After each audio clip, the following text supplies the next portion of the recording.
Hello everyone and welcome back to my Bold and Beautiful 29 YouTube channel. I hope you guys are having a wonderful day. Before we start, please hit the subscribe button and give this video a thumbs up. Ridge, as it looks like he's about to have quite the change in heart. It looks like Brooke is going to reconnect again with her old honey Nick while in Italy. And wouldn't you know, Ridge sees them in action. Dispensable to say, this is going to make him relatively jealous. But as we're apprehensive of, Ridge has spent the last several months trying to produce distance between himself and Brooke. He kept telling her that it was Taylor Hayes who was the love of his life and that they didn't have a shot at a future together. Yet, the moment that Ridge sees Brooke with another man, he has a change of heart. Easily, Ridge is the kind of man that wants what he see and have. Is this the kind of person that Brooke really wants to spend the rest of her life with, especially now that she's got Nick again? Ridge is actually going to put up a fight, but it might be a little too late for him. That's what observers of the show stopgap for. With his station, it's time to protest him to the check. Someone make it be. Else Brooke is going to end up being confused for the rest of her life and no bone wants to see that. Steffy should be guarding herself from the woman who tried to kill her, Luna, but rather she's just letting her walk right through her frontal door. In fact, it seems like no bone has heard of the term restraining order in this fictional city of Los Angeles. Steffy for some reason or another left her frontal door uncorked just so that Luna could walk in and start draining her. Seeing everything that Luna has done in the history, you'd suppose that Steffy would do everything in her power to cover herself, but that just hasn't happened. I didn't finish the occasion, but Steffy had her goddamn phone in hand. And Luna, who has held her hostage and killed others, immorally enters her house and she isn't formally calling 911? It's just crazy to me. Whether or not this actually changes remains to be seen, but we've a feeling that Luna is going to do commodity wicked or indeed dangerous to Steffy sooner rather than latterly. Someone get that woman a door cinch before it's too late. Luna taking drastic action to have her father in her life. Luna thinks barring Steffy will make her daddy love her and want to be with her. Indeed, if she covers her tracks, if commodity happens to Steffy, she'll be the high suspect and Finn will want her behind bars ever. But, since Luna is delusional and crazed, she's going to forge ahead with her plans and buy a gun with Steffy on the brain. She didn't want it to come to this, but Steffy has left her with no choice. She has to do commodity big, so shooting Steffy it'll be. Luna needs to suppose of the right time and place to legislate her plan without anyone knowing what she's over to. Luna now realizes it's going to be hard to get her grandmother on board, so she's going to go it alone. She allowed. Since Sheila was also deranged that she could have a mate in crime, but it wasn't meant to be. Cleric was affrighted enough to learn that Sheila had betrayed him and has been seeing Luna behind his reverse. She has been in his home and at his eatery when he's not there. Cleric is furious that Sheila would go behind his reverse like this, especially after she killed Tom and Hollis, his two stylish musketeers. That's absolutely insupportable. Cleric is further scarified when Sheila tells him that she's concerned about Luna. There's commodity not right about the girl, and Sheila feels she's about to do commodity gathering. Sheila isn't sure where to turn, but she's determined to save her granddaughter from her own tone. Can she succeed? Will she indeed be suitable to track Luna down? Where has Luna been living anyway, and where does she get her apparel and plutocrat? Luna will up the figure on her charge to take out her pater.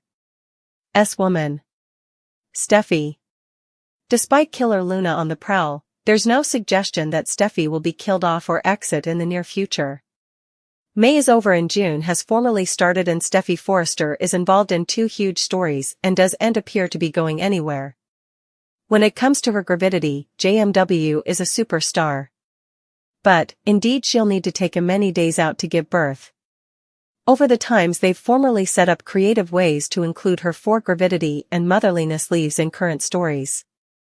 But, time is starting to run out, and we know that if the cleaner star hasn't given birth yet, also she'll any day now.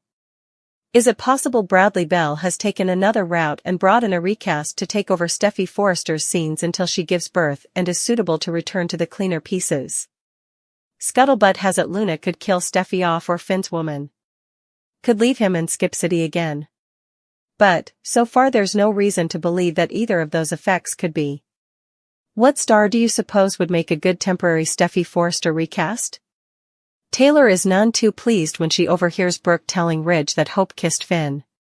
Taylor is back home in the form of recent recast, and she snappily becomes immersed in the domestic drama poised to pop off between her son, Steffy, and her longtime romantic rival Brooke's son, Hope, now that Hope has laid a big old kiss on Steffy's hubby, Finn. Taylor jetted back to California for one simple reason: she really feels like she's not spent enough time with Steffy and with her grandkids, Kelly and Hayes. She really wants to spend time with them. I suppose she's getting aged and realizes that she wants to be around the people that she loves and to spend further quality time with them. Ridge was inescapably a draw for Taylor, to hear Budig tell it. I suppose that Ridge is the love of her life, she professes. He'll always be the love of her life. But that's not why she's back. She really is back to spend further time with Steffy because she's been through so important and Taylor wasn't there for it. So, it was just a coexistence that Taylor reserved her flight after gaping upon Ridge snoozling. With Brooke in Monte Carlo? Well, she had an appointment there. Budig chuckles. She just happened to see them. The actress admits that she, too, wondered if that was all just a case of remarkable timing. I called Brad and I was like, am I stalking them? I was confused. And he was like, no. I mean, I've been to Monaco, and it's veritably small. But she knew, because obviously the Brooks bedroom line was dropping and that was a big deal in city.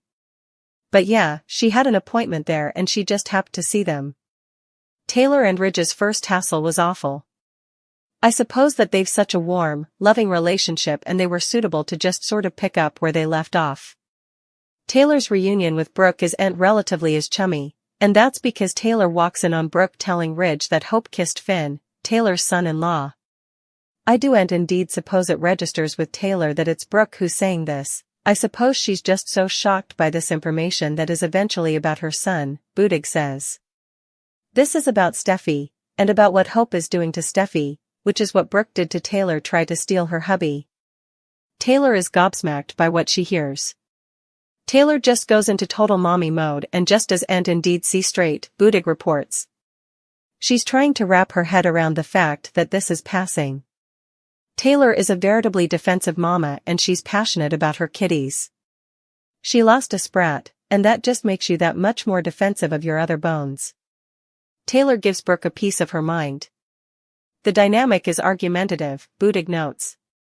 But I suppose that Brooke is seeing the same thing that Taylor is seeing, and she's trying to make Taylor see that she's seeing what she's seeing.